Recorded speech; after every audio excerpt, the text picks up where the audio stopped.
नमस्कार दोस्तों, मैं एडवोकेट अनुराग कुमार अग्नोत्री। आज हम न्यूनतम वेतन की बात करेंगे। अभी हाल में उत्तर प्रदेश सरकार ने 1 अप्रैल 2026 से न्यूनतम वेतन की नई दरें लागू की है। अब जो अकुशल कर्मचारी होंगे उनको लगभग 13,000 रुपये महीने का मिलेगा, जो कि उनका दिन का वेतन लगभग 500 रुपये होगा। और जो अर्ध कुशल कर्मचारी होंगे उनको लगभग 14,300 रुपये महीने का वेतन मिलेगा और उनके दिन का वेतन लगभग 550 रुपये होगा।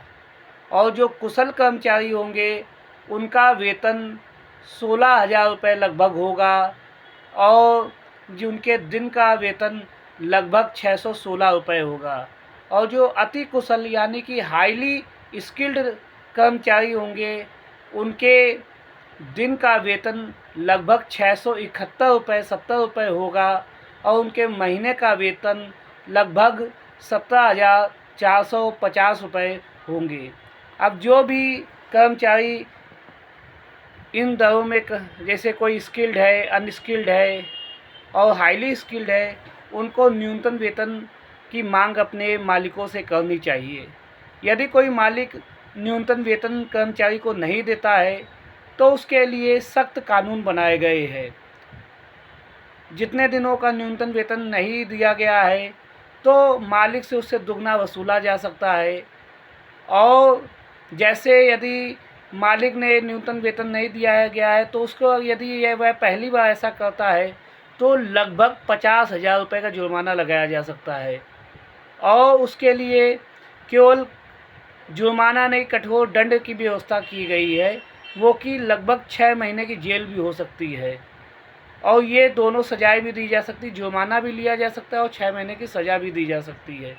इसलिए अपने अधिकार की आवाज़ उठाए, कम से कम न्यूनतम वेतन की मांग हर एक कर्मचारी अपने मालिक से करे जहां वह नौकरी करता है। और जो सरकारें योजनाएं बनाती है उनको क्रियान्वयन भी कराने की जिम्मेदारी सरकार की होनी चाहिए, क्योंकि आज के समय में बहुत सी जगहों पे न्यूनतम वेतन भी नहीं दिया जा रहा है और उसकी कोई देख रेख भी नहीं करता है। क्योंकि यदि कोई मज़दूर इस चीज़ के लिए आवाज़ उठाता है तो उसको नौकरी से निकाल दिया जाता है। तो यहाँ पर ये बात आती है कि जो मिल रहा है उसी को रख लिया जाए, अपने घर बीवी बच्चे परिवार को चला लिया जाए। क्योंकि अगर हम अपने हक़ की आवाज़ उठाएंगे तो वहाँ पर हमें नौकरी से भी हाथ धोना पड़ेगा। मालिक किसी दूसरे को रख लेगा जो न्यूनतम वेतन से भी कम वेतन में काम करने के लिए तैयार हो जाएगा। तो इसलिए यहाँ पर सरकारों को कर्मचारियों से उम्मीद नहीं करनी चाहिए कि वह अपने न्यूनतम वेतन की स्वयं आवाज़ उठाएंगे। सरकारों की जिम्मेदारी होती है कि जहाँ जहाँ फैक्ट्रियाँ है, जहाँ जहाँ मिलें का है, जहाँ जहाँ ऐसे कर्मचारी काम कर रहे हैं तो वहाँ पे रजिस्टरों को देखा जाए, उनके जो बैंक अकाउंट में सीधे पैसा जा रहा है कि नहीं जा रहा है वेतन कर्मचारियों के, और कितना जा रहा है इस पर उनकी निगरानी होनी चाहिए।